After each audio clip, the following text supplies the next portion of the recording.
रानीपोखरीका बीचबाट डुब्दै गरेको मान्छे उद्धारका लागि गुहारी रहेको छ। दर्शकबिन, आज बिहानै यो रानीपोखरीमा मान्छे डुबेपछि उद्धारका लागि यहाँ नेपाल प्रहरी, सशस्त्र प्रहरी, नेपाली सेना लगायत काठमाडौँ महानगर प्रहरीको बल समेत उपस्थित भएको छ। यो दरबार हाई स्कुल अगाडिको रानीपोखरीमा 2 जना मान्छे डुबेको हामी दृश्यमा देखिरहेका छौँ भने यतापट्टिबाट गोताखोरहरू बोट लिएर बचाउनको लागि अगाडि बढिरहेका छन्।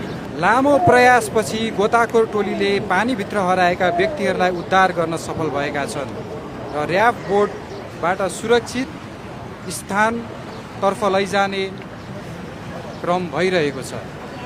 सशस्त्र प्रहरी बलले यो उद्धारका लागि पूर्व तयारी गरिरहेको दृश्य हो। आज सशस्त्र प्रहरी, नेपाल प्रहरी लगायत नेपाली सेना, काठमाडौँ महानगर प्रहरी बलको सहकार्यमा यो विपद व्यवस्थापन तथा जोखिम न्यूनीकरणका लागि आइपरेका प्राकृतिक प्रकोपहरूबाट जोगिनका लागि कसरी बस्ने, कसरी उद्धार गर्ने भनेर ट्रेनिङ गरिरहेको दृश्य हो। यो रानीपोखरीमा हामी यति बेला देखिरहेका छौँ।